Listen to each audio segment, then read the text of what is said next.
Hi, my name is Don Murray. I'm the Florida State Executive Director and CEO for Mothers Against Drunk Driving. I want to talk to you today about this device. This is an ignition interlock device, and when installed on the vehicle of first-time DUI offenders, this device will prohibit that car from starting if the operator is drunk and will allow it to start normally if the operator is sober.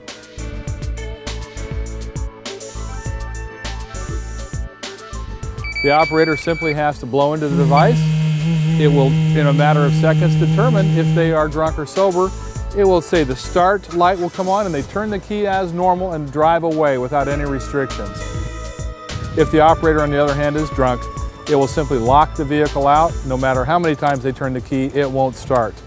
It takes about 30 minutes for the vehicle to reset after a drunk attempt to start, and then they can try again. It is a life-saving device that we need to get installed on the vehicles of all DUI, first-time DUI offenders in the state of Florida.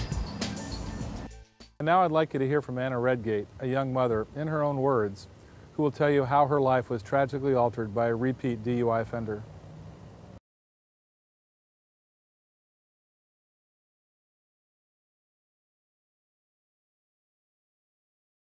My name is Anna Redgate, and on December 27th of 1999, my husband and my son and my daughter and I came down from Connecticut to Florida. So we came down very optimistic as a family. Whitaker was 2.5, Grace was 9.5 months, and we were just really excited to be coming to Florida. I'd never been here.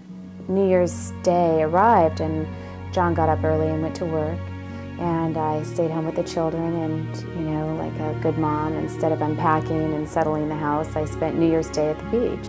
I must have been about 15 feet away from the light, and I remember that I know that the light was still red because I could see the red glow on the back of my hands. And being in this moment of bliss, the next thing I know is edge, you know? Over my left shoulder, I had no screeching brakes or warning. All I saw was the car that I had waved at, that had waved back at me, heading right for me. I had no point of reference, like that it had been hit or how it was heading. All I know it was heading right directly for the children and I on the sidewalk. Whitaker had been on the side of traffic and Grace had been on the side of the bridge. And as the car dragged the stroller out of my hands, it spun it around, and in front of me, Grace was in front of me by the car, and Whitaker was pinned up against the bridge, and she was laying on top of her brother's lap, but her feet were facing me. I just picked her up like you pick up a baby, and I held her in my arms. The only difference was that my right hand was inside of her body. My life fell to the ground.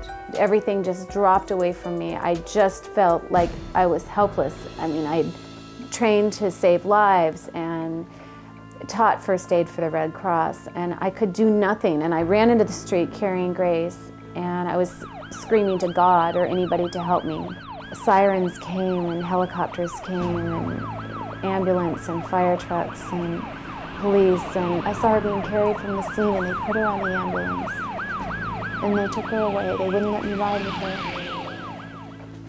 And they were extracting numbers from me, like so they could call my husband. The doctors, nobody would come and talk to me until he arrived, and when he came in, he just fell to pieces. He saw me and he saw Whitaker, and he knew Grace wasn't with us. And the doctor came in to tell us that Grace was gone. And you go in, and they had just wrapped Grace in layers and layers of blankets because they couldn't stop the bleeding. And the nurses had positioned her one arm up and made her beautiful for me. The color was gone from her face, and her lips were blue. And I leaned over to kiss her. And the last sound I ever heard from my child was not mama or I love you or hi. It was the sound of the air of my body pushing the air out of her lungs. It was so final, and I had to leave the hospital in a city I'd never been to. I'd never been to Revere Beach. I'd never been on the other side of the Blue Heron Bridge. And the next day, I got up after no sleep, and the police were there, and I had to give this report like I'd done something wrong and go over every detail of my walk. And I didn't know that we had been hit by a drunk driver. I didn't know that. I thought I had done something wrong. The police officers told me that Robert Barnes was drunk, and he had left a topless bar. He was 64 years old. Now I have to parent my daughter differently.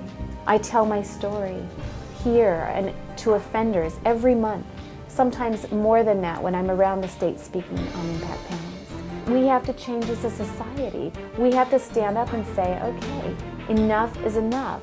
Does a mother have to go through this kind of trauma and heartache all the time? I'm not the only person. This happens all the time. So my daughter would have survived if Robert Burns couldn't have started this car. It's very simple.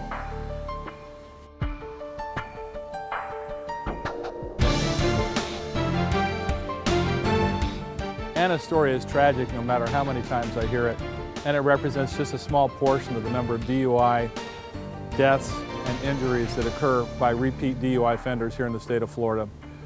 We appeal to you as an organization, as individuals, to support House Bill 369 and Senate Bill 456. It's crucial to save lives here in our state.